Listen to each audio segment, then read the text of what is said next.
Hello, and welcome to How Can We Best Manage the Children? Or, how do we do guidance? Because guiding children's behavior is a huge part of our job. Running this center is helping the staff manage the children's behavior and helping the children manage their own behavior. This is one of the most important things, and you can tell that by the fact that it is one of the largest chapters we've got. It's like 15 pages or something. And the reason for that is that guiding their behavior often becomes your job, even though it shouldn't be the director's job. So in this video, we're going to talk the real tea. The staff aren't here. They're not going to hear it. This is just between you and me, just you and me. Here's the thing.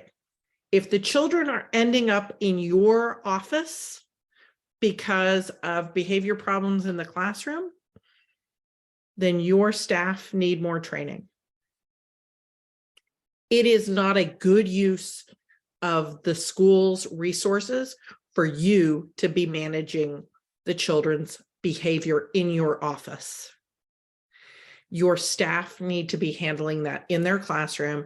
And if they need support, they need to be asking you to come in and do an observation in the classroom. When a child comes into your office because of behavior, it means that the child has gotten one of the things that they might want for negative behavior. And we are reinforcing the negative behavior because this child is getting one-on-one adult interaction, which is one of the things that children are looking for when they do attention-seeking behavior. That means that your teachers are not connecting with the kids. All of the tools that are in the book about guiding behavior, we use as managers to guide our staff's behavior. So if you've got a child who is always coming into your office, then that is a sign that that teacher is reaching out for help. All behavior is communication. I don't know who said that originally, but it is so true. All behavior is communication. It's your job to figure out what they're trying to communicate as the leader of that group of humans. So if we're not leading the kids, we're leading the teachers. So what is your teacher trying to communicate when they send a kid to your office? They're trying to communicate that I am overwhelmed, or I need you to disenroll this child. Well, you're not going to disenroll a child just because they're having a few behavior problems. Usually, if a child is disenrolled, you're disenrolling because the parents aren't working with you to resolve this issue. So if you have teachers who are overwhelmed and need additional support, then you need to take the child back to the classroom and offer that additional support in the classroom. When everything is de-escalated, when that staff person can breathe a little bit, you need to ask them what's going on, what kind of support do they need. Don't ask them in the moment when you bring the kid back to the classroom. Ask them later in the day.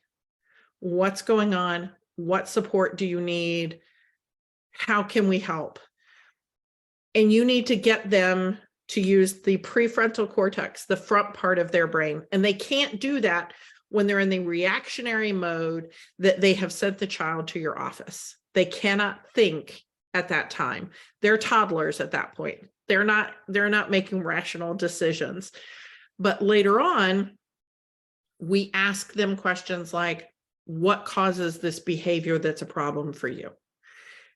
Is this happening mostly when the child is hungry or tired or during transitions? Like, we have to help them figure out what is causing the behavior. You don't have to know. You don't have to know. You have to help them figure out what is causing the behavior. Ask them leading questions. Ask them, what have you tried? I've tried everything. Really? You tried having him do handstands on the table and even that didn't work? Give them an extreme example when somebody says, I tried everything. The kid doing headstands on the table is an extreme example, and I bet you they didn't try it. So they haven't tried everything. And then we go back and we say, okay, what are 3 tactics you've tried with this child and what were the results? Did you try each of them for at least 3 days?